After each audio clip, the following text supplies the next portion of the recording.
Biblia en la primera carta a Pedro, primera de Pedro capítulo 4, primera de Pedro capítulo 4, versículo 12 al 19.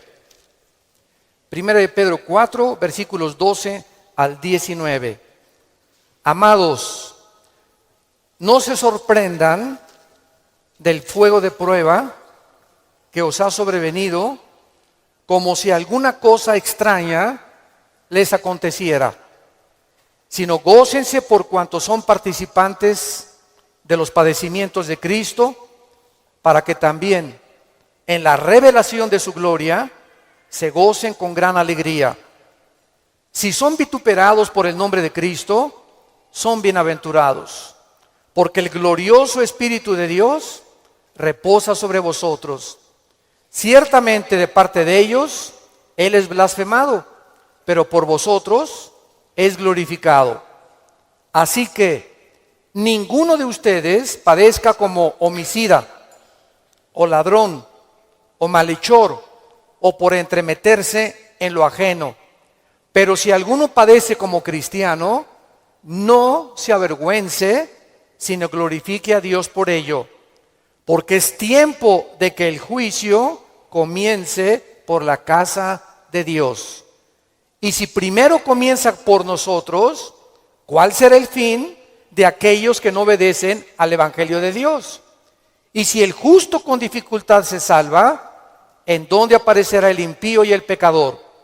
De modo que los que padecen según la voluntad de Dios, encomienden sus almas al fiel Creador y hagan el bien. Muchos cristianos no han entendido lo que es la vida cristiana. Y uno de los ejemplos que la Biblia usa, o una analogía para comparar qué es la iglesia, es el matrimonio.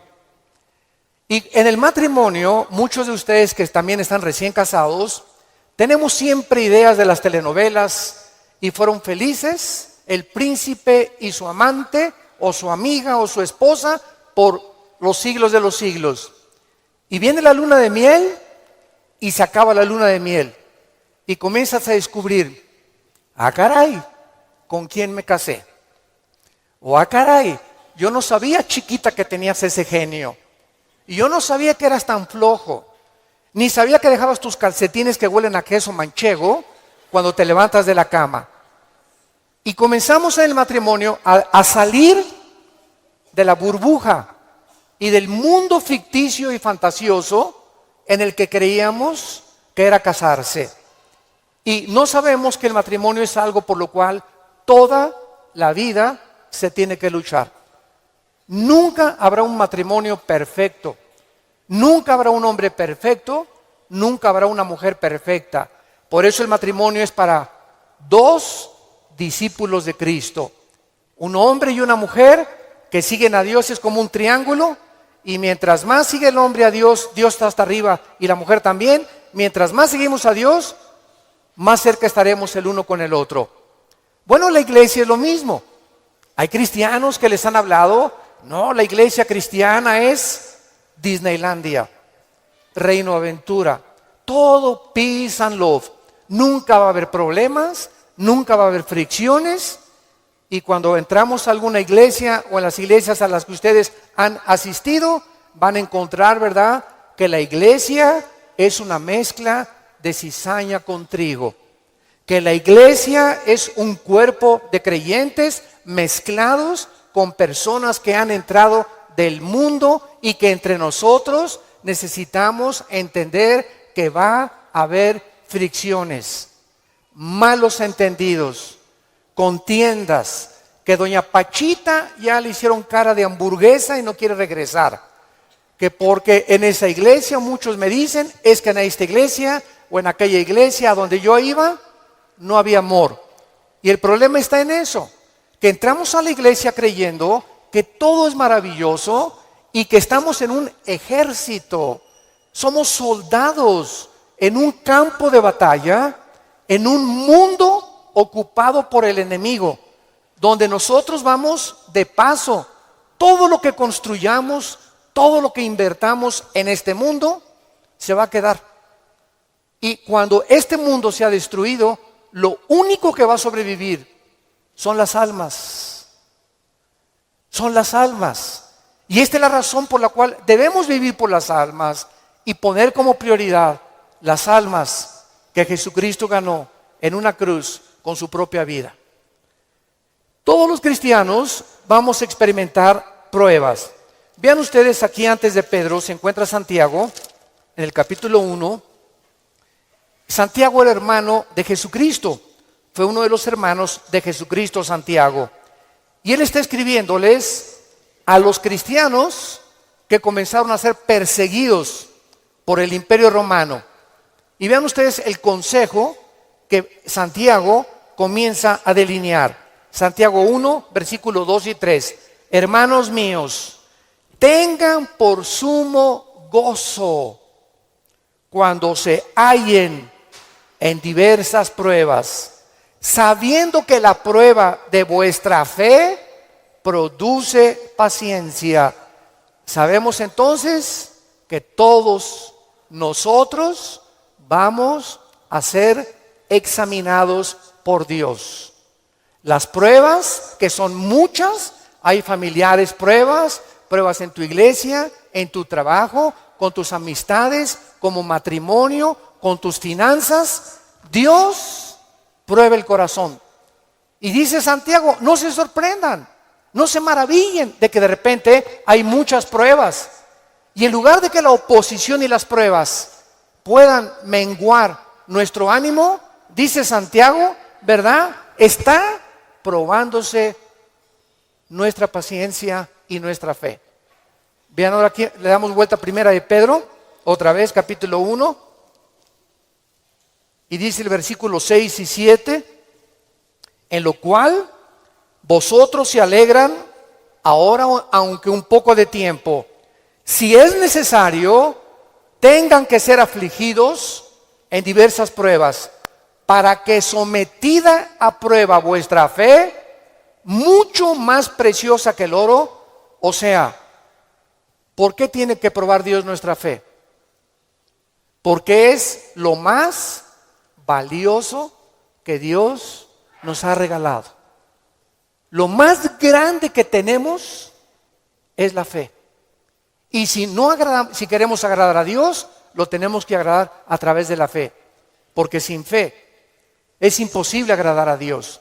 Por lo cual tenemos que entender por qué vienen pruebas, por qué me robaron mi coche, por qué tuve este problema con mi esposa, por qué este problema con mis hijos, por qué este problema en la iglesia, por qué este problema en el trabajo, por qué está el mundo ahorita como una olla hirviendo, donde las naciones están a un punto de una conflagración internacional. Aunque sabemos bíblicamente que si explota una guerra en Europa o en el Medio Oriente, no es todavía la tercera guerra mundial. En estos últimos meses, todas las invitaciones que he recibido han sido en radio, en televisión, con iglesias, con alianzas de pastores, para explicarles que esta guerra no es la tercera guerra mundial, que la Biblia nos habla claramente que falta mucho para la tercera guerra mundial y que este es lo que va a pavimentar el camino para el surgimiento del anticristo en el Medio Oriente. Entonces, estas pruebas, dice la Biblia, son importantes porque nuestra fe es la que tiene que ser probada. Ya sea en el trabajo, en la escuela, en el vecindario, etcétera, etcétera, estamos rodeados de personas que no les caes bien porque eres cristiano. Estás rodeado de amigos que cuando les comienzas a decir que eres cristiano, te van a comenzar a perseguir y a burlar. Porque el mundo está bajo el control del maligno y nosotros vamos de paso nada más. Somos un ejército que venimos a resistir al mal. No nos mandó Dios a terminar con el mal. Nos mandó a resistir hasta que Cristo venga. Se acabarán entonces las guerras y podremos recibir las coronas de gloria. Ahora muy bien, en esta sección se nos advierte, en la de primera de Pedro, acerca de otra prueba. Regresamos al capítulo 4, primera de 4, versículo 12. Y esta prueba es especial, porque le llama el Espíritu Santo fuego de prueba. ¿Qué hace el fuego? ¿Qué hace el fuego? Purifica. El fuego purifica y saca el verdadero valor. Las pruebas que nos vienen a nosotros es precisamente cuando un maestro no te hace exámenes. ¿Cómo vas a ver el maestro si tú estás calificado para pasar a la preparatoria? Forzosamente tenemos que ser examinados, ¿verdad? Con pruebas. Ahora tú te puedes preguntar, ¿qué Dios no sabe si voy a pasar o no voy a pasar la prueba? ¿Para qué nos hace pruebas Dios? Los maestros, yo entiendo que es para saber el coeficiente intelectual o la intelectualidad o el conocimiento que tienen los alumnos. Pero Dios, ¿por qué nos prueba? ¿Cuál es la respuesta? Dios sabe lo que hay en tu corazón, pero Él quiere que nosotros sepamos lo que hay en nuestro corazón. Que descubramos a través de las pruebas cuánta maldad hay dentro de nosotros. Cuántas cosas hay dentro de nosotros que necesitan ser quemadas todos los días. Cuántas cosas hay dentro de nosotros porque aunque seamos cristianos, seguimos teniendo el potencial de ir en contra de las leyes de Dios. Por eso dice en Gálatas 5, las obras de la carne son esto y esto y esto: fornicación, adulterio, borracheras, drogadicto, hechicerías, ocultismo, etcétera, etcétera. Un cristiano puede caer en las cosas que él practicaba antes de que fuera cristiano, si el cristiano abandona a Dios. Y cuando descubrimos la maldad que hay dentro de nosotros, ¿qué podemos hacer? Gritar como Pablo en Romanos 7, miserable de mí, en mí no mora el bien que quiero hacer no lo hago, lo que no quiero hacer eso hago. Entonces encuentro que en mi mente me dice, no fumes, el cigarro te va a molar los dientes, la lengua, la faringe, el esófago, la tráquea, los pulmones, el corazón. ¿Y por qué sigo fumando? Veo otra ley. Mi mente me dice, estás mal, pero mi corazón me dice, hazlo. Y mi carne le gana a mi razonamiento. Y entonces Pablo dice, miserable de mí, y dichosos los que han descubierto esto. Oh Dios mío, ¿por qué volví otra vez a prender el canal de la pornografía? Yo no quería ver esa pornografía. ¿Por qué caí ayer con mis amigos y me emborraché la semana pasada? Soy cristiano, ¿por qué lo hice? ¿Por qué le grité a mi esposa como le debía haber gritado? No debía haberle gritado. ¿Por qué lo hice? Y qué mal nos sentimos cuando comenzamos a descubrir esa maldad. Y qué buen síntoma es que digas, ¿por qué lo hice? Eso muestra que tenemos al Espíritu Santo, que nos está redarguyendo, que nos está diciendo, esto que hiciste está mal. Antes lo hacías y no te importaba y te dormías ni pedías perdón. Pero ahora cuando pecamos nos damos cuenta, nos entristecemos, nos llenamos de una ansiedad tremenda en el corazón porque no tenemos paz. Es la paz que nos quita Dios hasta que vengamos a la cruz y le pidamos perdón y la sangre de Cristo nos limpia de todo pecado.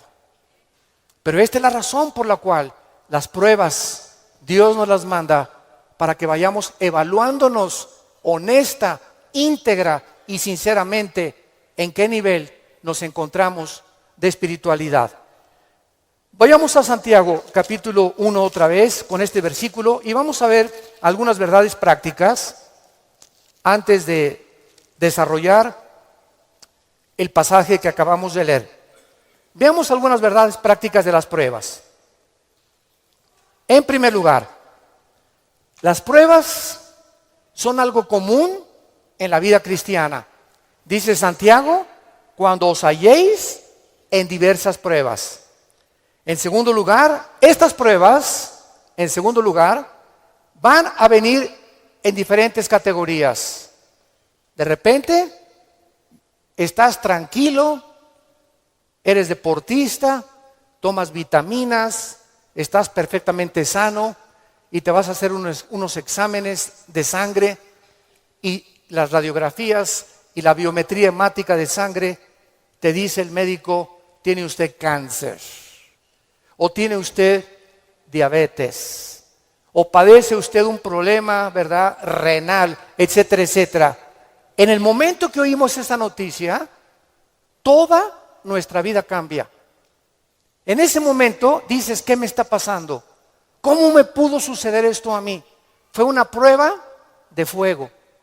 O de repente tu hijo cayó y chocó, o tu hija se mató, o tu esposo se murió, o se cayó tu casa, o se incendió tu coche. Nunca sabemos qué va a suceder el día de mañana. Entonces tenemos que estar preparados para entender que estamos en un mundo donde somos vulnerables y donde cualquier cosa puede suceder, y Dios lo va a permitir con un propósito siempre, siempre santo, que va a resultar para un bien. Cuando oigas de ese accidente, de esa enfermedad y de ese problema, no lo entendemos. ¿Qué está pasando en la iglesia? ¿O qué pasó en mi casa? ¿O qué pasó con el gobierno? ¿O un golpe de estado? No entendemos cuando explota una bomba. Hay mucho humo y no se puede entender qué es lo que está pasando. ¿Qué verdad? No hay verdad. ¿Será mentira? ¿Será melón? ¿Será sandía? Y no es hasta que el humo se va, pasa una semana o 2 semanas, cuando comienzas a ver y a entender. Si tú en esa prueba, escúchame muy bien, durante esa prueba que estás atravesando, no te sueltas, pase lo que pase en tu vida. Si tú no te sueltas de Cristo, no te imaginas cómo Dios te va a bendecir, te va a fortalecer y vas a madurar espiritualmente como no te imaginas. ¿Qué se probó cuando te dijeron que estabas enfermo? ¿Qué se probó cuando oíste que te robaron tu coche? ¿Qué se está probando cuando perdiste el trabajo? Se está probando nuestra fe. ¿Cuánto confiamos en Dios? Cuando se va tu esposa o te abandona su esposo, ¿qué vas a hacer? ¿Te vas a recurrir a las drogas? ¿Te vas a emborrachar? ¿Vas a renegar contra Dios? ¿Para eso soy cristiano? ¿Me quitaron mi trabajo? ¿Por qué si yo diezmo regularmente me quitan mi coche? Dios, yo no lo entiendo. ¿Y por qué me corren de mi trabajo si sabes que tengo que mantener a mi familia? Dios está buscando que nosotros veamos nuestra reacción, porque nuestra reacción determina el nivel espiritual que tenemos de fe. Y es precisamente en esas pruebas, en esas reacciones, donde Dios sabe cómo vas a reaccionar. Vamos rápidamente a Génesis capítulo 22. En el Antiguo Testamento, y veamos la prueba de fuego que pasó a Abraham.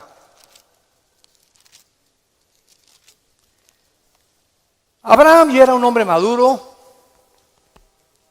ya tenía el hijo de la promesa, Isaac.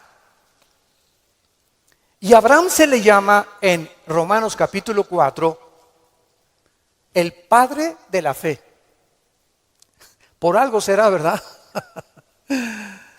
Por algo será, porque son las pruebas de fuego las que nos gradúan en el ejército de Dios. Las pruebas, no las muchas pruebas, nos van preparando, pero hay una prueba de fuego que es nuestra graduación. Cuando ya Dios se da cuenta que no importa lo que pase en tu vida, nunca te soltarás de Él. Nunca blasfemarás de su nombre, nunca te llenarás de rencor ni de amargura contra nadie. Hayan hecho lo que te hayan hecho o lo que nos hayan hecho, el veneno más grande que nos impide graduarnos es la amargura. Es el veneno más grande de la vida cristiana. Bueno, aquí se encuentra Abraham, capítulo 22 del Génesis, y dice: aconteció después de estas cosas, o sea, estas cosas son todas las pruebas que Abraham había atravesado, que probó Dios a Abraham. Abraham podría decir: ¿otra? Oye, ¿otra, Señor? ¿Es juego? O sea, ¿otra prueba? Pero Adán, quiero decirte una cosa, Abraham. Esta prueba, ¿verdad? No te imaginas, va a ser la bendición más grande para tu vida, y para 1000 generaciones después. A los que les interese la palabra prueba en el hebreo, es la palabra nasá, con H al final. Cuando dice probó, es la palabra nasá.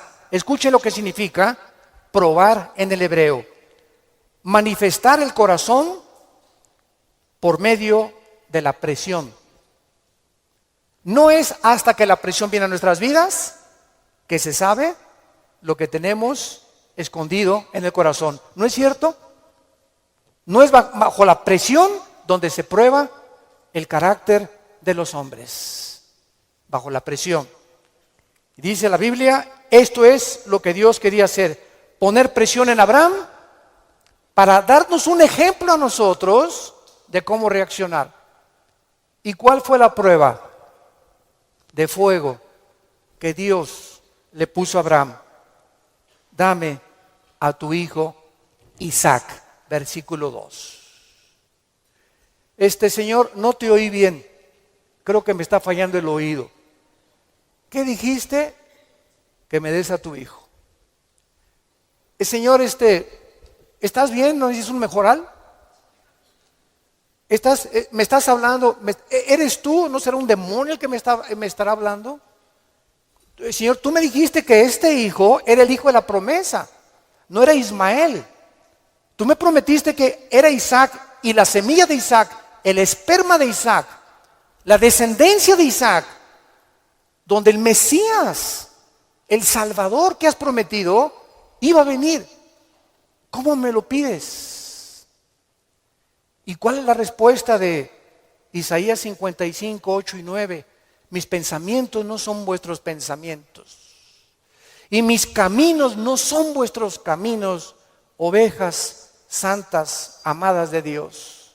Así como los cielos son más altos que la tierra y mis pensamientos más altos que ustedes, así es como yo tengo que pensar para que ustedes comiencen a entender que yo no pienso como ustedes y que la fe es mantenerte de pie y seguir creyendo aunque no haya explicación inmediata. Señor, no entiendo qué pasó con mi casa, no entiendo por qué perdí el trabajo, no entiendo lo que está pasando, no entiendo esto, no entiendo aquello, pero como dijo Job, aunque tú me matares, seguiré confiando en ti. Y seguiré esperando y sabiendo que cuando se disipe el humo y entienda tus caminos, tienes algo mejor para mi vida. Esa es la fe. ¿Y qué hizo Abraham? No abrió la boca, no discutió. No vemos aquí que se puso al brinco con Dios.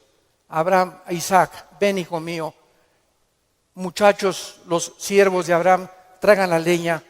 Y entonces los dejó ahí en el monte a los siervos y agarró a Isaac y comenzaron a subir al monte Moriah. Escuchen, el monte Moriah fue donde Dios no perdonó a su hijo. Dios perdonó a Isaac, pero Dios no perdonó en el mismo monte a su hijo Jesucristo 4000 años después. Y cuando iban camino al monte, le dice Isaac a Abraham, Padre, ¿dónde está el sacrificio? Y Abraham no le dice nada. Dios proveerá. Y entonces se acuesta Isaac y lo amarra a Abraham, y cuando levanta la mano, dice el versículo 10 y el versículo 11, y extendió Abraham su mano y tomó el cuchillo para degollar a su hijo. Entonces el ángel de Jehová le dio voces desde el cielo y dijo, Abraham, Abraham. Y él respondió, heme aquí. Y dijo, no extiendas tu mano sobre el muchacho, ni le hagas nada, porque ya conozco que temes a Dios, por cuanto no me rehusaste darme a tu hijo. Dios, síganme con cuidado, no estaba buscando el sacrificio de Isaac. Dios estaba buscando el sacrificio de las emociones y los sentimientos de Abraham.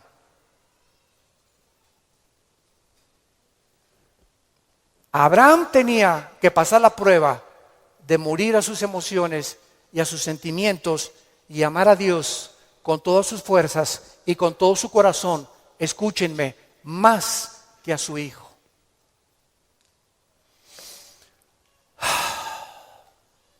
En el Nuevo Testamento se acercaron a Cristo, se los voy a explicar con más detalles, y le dijeron, ¿cuál es el más grande mandamiento? Y contestó Jesucristo, amarás a Dios con todo tu corazón, con todas tus fuerzas y con toda tu alma, y a tu prójimo como a ti mismo. Muy bien, hace algunos años yo le pregunté, orando le pregunté a Dios, porque alguien, ¿verdad?, me metió una idea satánica, un ateo, en un hotel, me acuerdo que se acercó y me dice, oiga, señor Alducin, el Dios que ustedes adoran es un misógeno, es un ególatra, es un Dios que solamente busca a Él, que nada más dice, ámame a mí con todo tu corazón, más que a tu esposa, más que a tus hijos. ¿Cómo puede ser esto posible? Me dijo este ateo. ¿Cómo puede usted reconciliar a un Dios que nos diga que lo amemos más a Él que a la propia familia? Y entonces me fui muy confundido. Me comenzó a dar vuelta, porque en ese momento me quedé así, ¿verdad? Le dije, ¿sabe una cosa? Voy a orar y le prometo que voy a buscar una respuesta de Dios. Nadie me había hecho nunca ese ataque a mi fe. Entonces pasó como unas 2 semanas, me puse a orar, ayuné como 2 días buscando esta respuesta y fue tan clara de parte de Dios. Y el Señor me mostró en la Biblia lo siguiente. Mira, hijo, me dice Dios, cuando yo les pido a ustedes, ámenme con todo mi corazón y con toda mi mente, ¿saben por qué se los pido? Porque tu mamá, tu esposa y tus hijos y tu perro Fido y tu cotorro y lo que más amas en tu vida y tu jarrón chino y la casa que tienes y que la amas, todo lo vas a perder y al final de tu vida te vas a quedar solo. Todos nos quedamos solos al final de la vida. Los hijos se tienen que ir, si no se casan, se mueren, la esposa tiene que morir, él tiene que morir, escúchame muy bien. Y si tú tenías todos tus afectos en tu hijo que se fue, o en tu esposo que se fue, o en tu perro que te quitaron, cuando se vaya tu hijo, cuando te quiten a tu esposo, cuando te abandone tu mujer, te vas a hundir porque no tendrás las fuerzas de seguir viviendo. Pero cuando amas a Dios con todo tu corazón y con toda tu alma, y pierdes algo por acá, y pierdes algo por acá, y pierdes esto y por acá, ese amor que tú le tienes a Dios es el que nos sostendrá para seguir viviendo con Él, con las fuerzas de seguirlo amando. Denle gloria a Dios, de veras.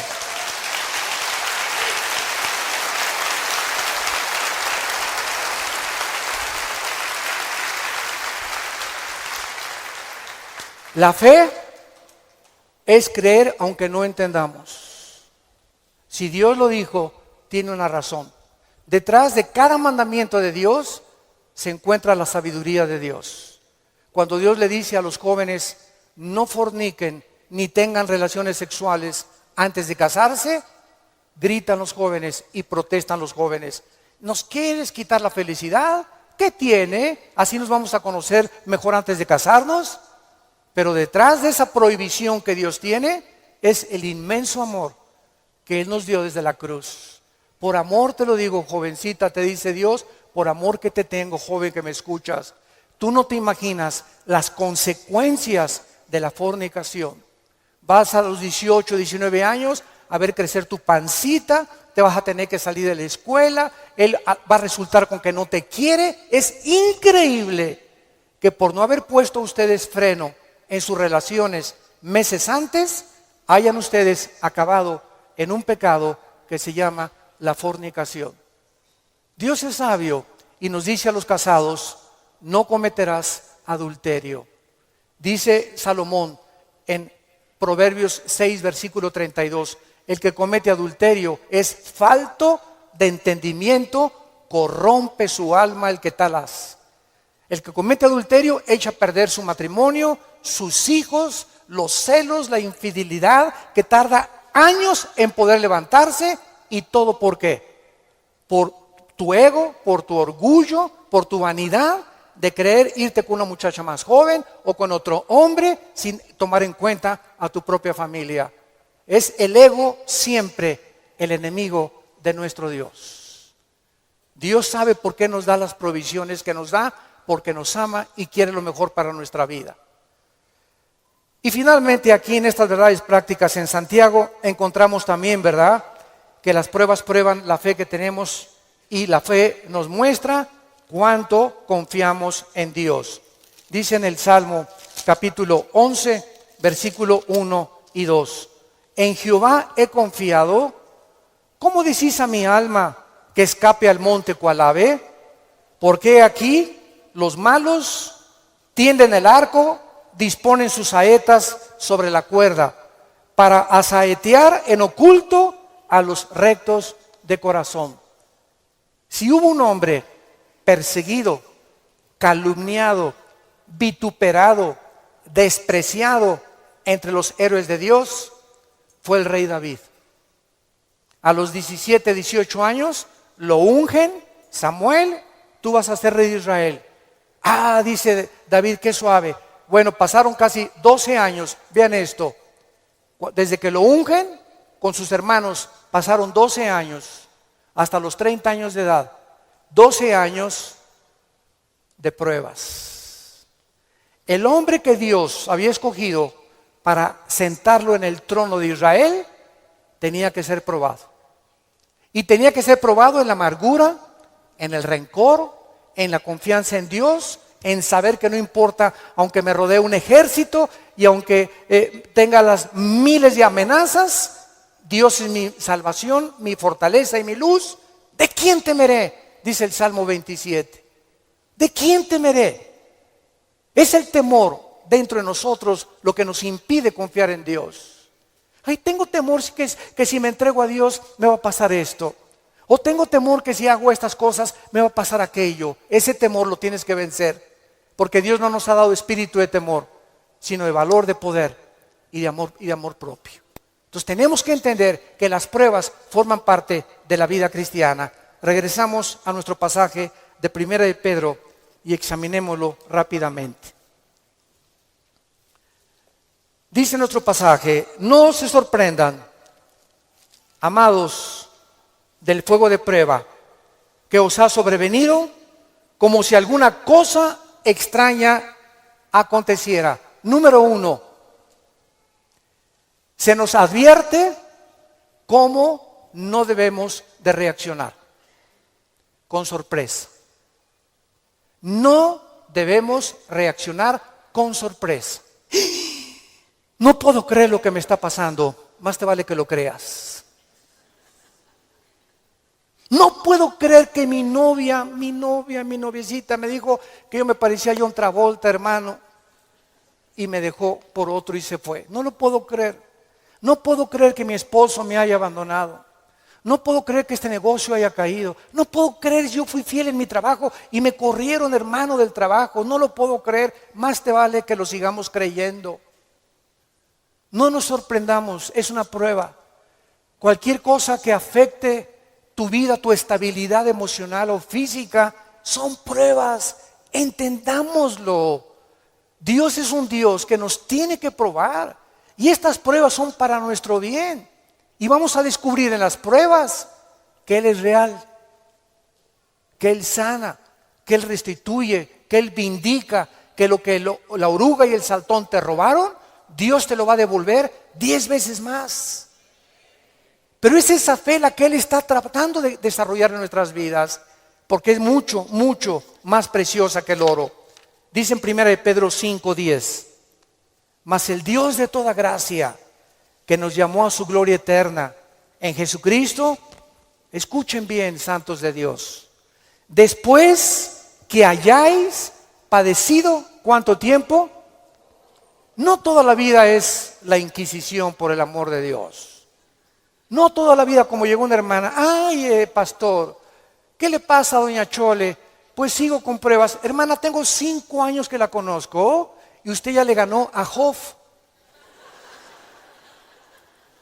No me diga que en 5 años Dios no la ha dejado descansar. Ese no es el Dios que servimos. Dice claramente que las pruebas son temporales, de vez en cuando Él cree conveniente que la necesitamos atravesar. Después que hayáis padecido un poco de tiempo, vean ustedes el propósito, Él mismo os perfeccione, afirme, fortalezca y establezca después de las pruebas.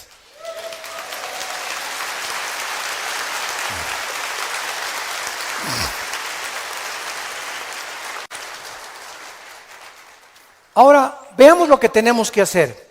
Primero de Pedro, en nuestro pasaje capítulo 4, versículo 13. Número 1, se nos manda que cuando te digan, te robaron tu coche, se fue tu esposo, se fue tu esposa, te pasó esto, te pasó aquello, te goces. Cualquiera diría, ¿está usted loco? ¿Está usted loco? ¿Cómo voy a gozar cuando me dijeron que tengo diabetes? ¿Cómo voy a gozar cuando me robaron la cartera del cristalazo? Hermano, ¿no está viendo cómo estoy? Que tengo aquí un martillo para encontrar el que me rompió el carro. Le voy a dar un martillazo en la cabeza si me lo encuentro. O mi esposo, ¿verdad? Con la cara de cocodrilo. Qué bueno que se fue el cocodrilo y que se fue, ¿verdad? Ten mucho cuidado que tu reacción sea de gozo. Y les voy a explicar lo que se encuentra detrás. Cuando Job llegaron y le dijeron, quemaron tu rancho, tus camellos, tus ovejas, tus vacas y tus hijos. Y estoy seguro, por la clase de esposa que tenía, que si ella se lo hubieran llevado, hubiera estado más contento. Y a propósito, Dios se la dejó a ella. Yo entiendo cada vez más a mi Señor. No por ti, mi amor, mi esposa no va a creer. Y entonces la esposa llega, ¿verdad? Y le dice a Job, maldícelo, maldice a Dios. Y contesta Job y le dice a la esposa, vean la calidad moral y espiritual y de fe que tenía este hombre en Dios. ¿Qué acaso recibiremos de Dios solo lo bueno y no lo malo? Bendito sea el nombre de Dios, porque Él da y Él quita en su soberanía. Qué tremendo, ¿verdad?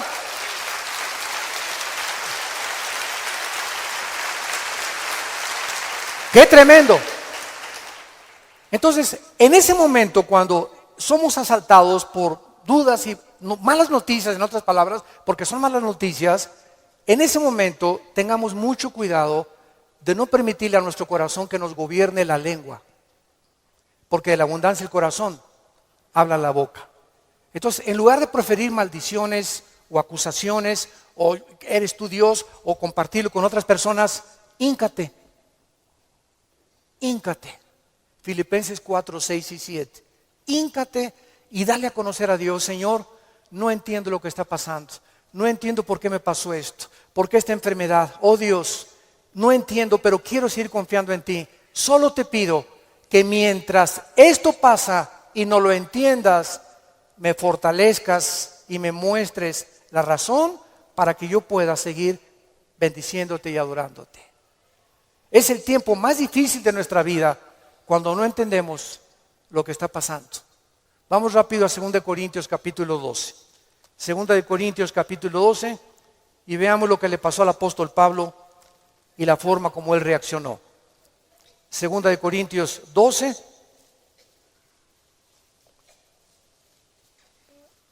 Pablo fue uno de los pocos hombres, junto con Enoc y Elías y el apóstol Juan, que subieron al cielo.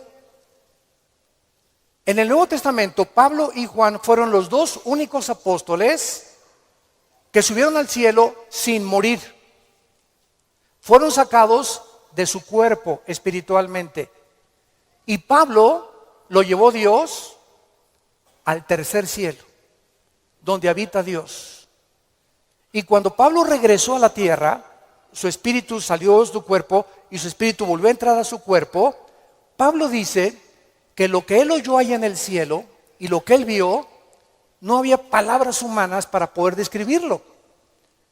Y como fue una experiencia tan impresionante, pero tan grande, que cabía la posibilidad, dada la naturaleza humana pecaminosa que aún tenemos, Dios tuvo que darle una prueba a Pablo y ponerle un aguijón en su cuerpo físico, alguna enfermedad.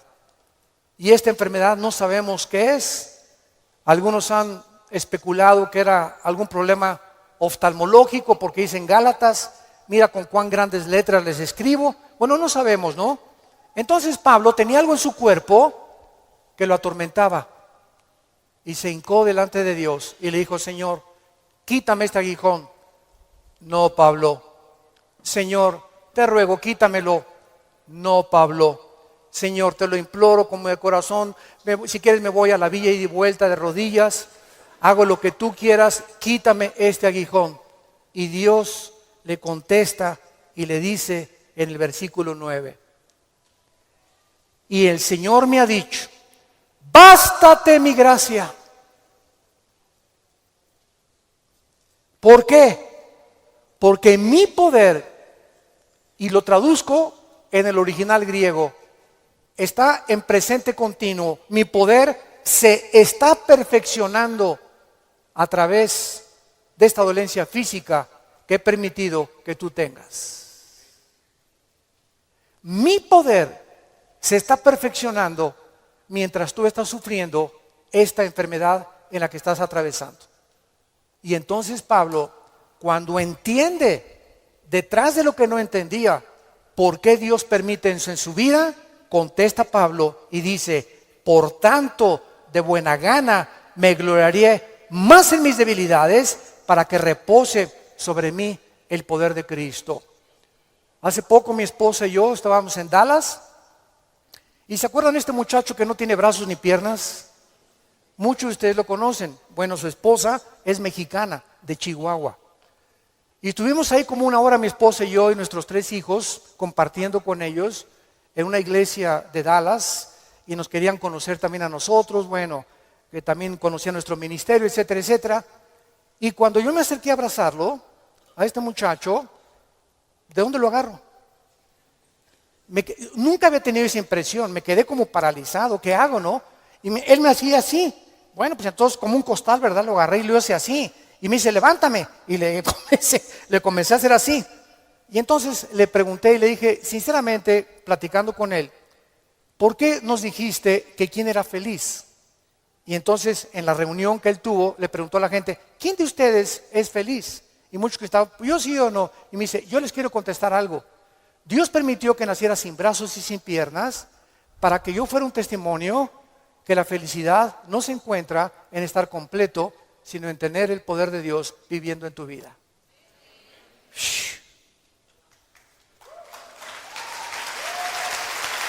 ¡Qué tremendo!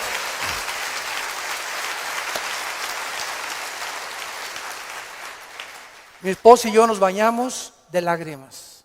Tenemos piernas, tenemos brazos, tenemos casa, Conflex, un carro, lo que sea, nuestros hijos, y estamos descontentos.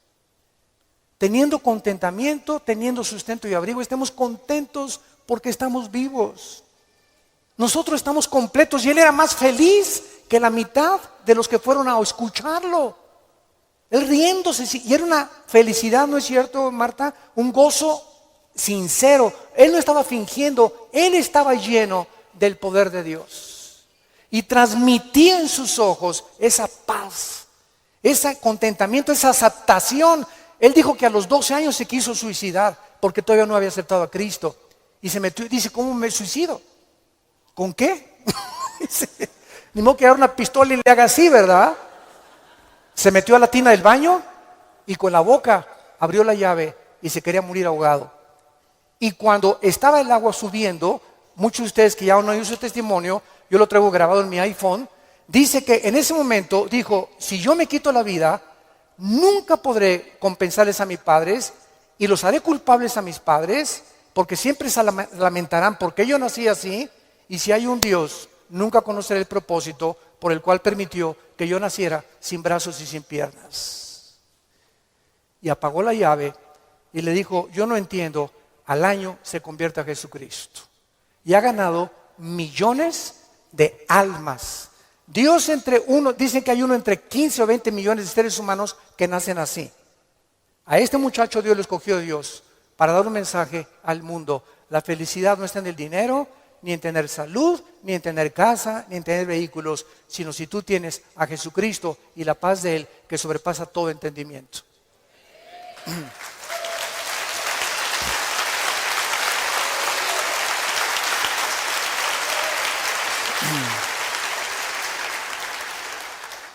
Y finalmente regresamos a nuestro pasaje de 1 de Pedro capítulo 4, dice así, gócense, versículo 13, por cuanto son participantes de los padecimientos de Cristo, para que también en la revelación de su gloria se gocen con grande alegría.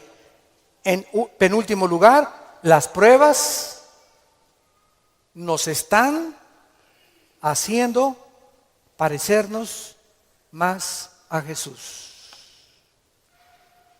Porque es precisamente en las decepciones, en las desilusiones, en las traiciones, en la persecución, en el abandono de tu esposa, en la muerte, etcétera, etcétera, en todas estas cosas que forman parte de la vida, donde comenzamos a entender que no nos sorprendamos, estamos en un mundo muy feo, donde el pecado abunda.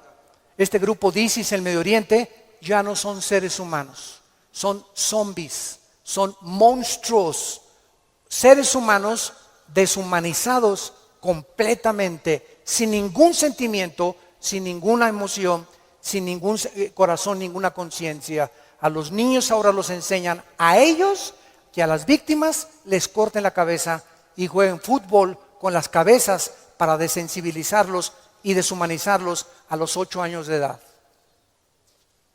Ese es el mundo que vivimos. ¿Nos sorprende? No nos sorprende, porque la Biblia dice, 2 Timoteo 3, vendrán tiempos feroces, peligrosos, hombres amadores de sí mismos, donde no les importará absolutamente nada más que su ego y su propia vanidad, y el imperio y el espíritu de control. Todo espíritu que quiera controlar y dominar a los demás es un espíritu de brujería. ¿Se acuerdan a Cristo antes de morir? Que llegan los hijos de Zebedeo con la mamá. Oye, cuando vengas, quiero que mi hijo Pancho y Pancholín se sienten junto a ti. A este nómbralo ministro de Hacienda y procurador de la República. Y entonces Cristo, viendo que sus discípulos estaban a punto de morir crucificados, estaban buscando posiciones de liderazgo y de control y de autoridad. Y les dije, Cristo, eso los reyes de la tierra, los gobernantes buscan estas cosas, dominar y controlar a los demás. Y esta es la razón de tantas dictaduras, de tantos gobiernos estatistas y totalitarios, personas que quieren seguir gobernando y tener el control de las gentes, pero en ustedes no debe ser así. Y Cristo nos da el secreto. El que quiera ser grande de todos nosotros, lávele los pies a los demás. Sea siervo de los demás. No busques grandezas para ti, busca servir. Porque el más grande entre nosotros siempre será el que siga las pisadas de su maestro. Gracias por tu palabra, Señor, en esta mañana. Gracias, Señor, porque si somos vituperados en el nombre de Cristo, somos bienaventurados. Así que ninguno de nosotros padezca como homicida o ladrón, o que las pruebas que tengamos sea por nuestros pecados. Pero si padecemos como cristianos, no nos avergoncemos. Glorifiquemos a Dios por ello. Encomendemos toda nuestra causa a Dios, porque Él es soberano. Nunca nos dejará y nunca nos desamparará. Bendecimos, Padre, a todos nuestros enemigos. Bendecimos a los que nos calumnian y contienden contra nosotros. Te damos las gracias por estas pruebas, porque está probando lo que hay en nuestro corazón. Si no perdonamos 70 veces 7, no hemos crecido en la gracia y el conocimiento de Jesucristo. Si hay alguna persona en esta mañana que aún no tiene a Jesús, que aún no tienes este corazón que Dios quiere que tú tengas, esta comprensión de la vida espiritual y de lo que es la iglesia y el cristianismo, ven a la cruz, entrégale tu vida diciéndole estas palabras ahí con todo tu corazón: Señor mío y Dios mío, te pido perdón por mi vida, por mis pecados, por mi rebelión a mandamientos que antes no entendía. Ahora sé que tus pensamientos son inmensamente mucho más grandes que la forma como yo creo que tú debes de ser.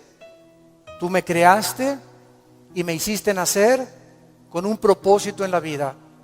Gracias por la salud que tengo en este momento, por el matrimonio que tengo, por los hijos que nos has dado, por el fruto que traigo en mi vientre, por la casa que tenemos, por todo lo que nos rodea, por el agua, por la luz, las montañas, los cambios de clima.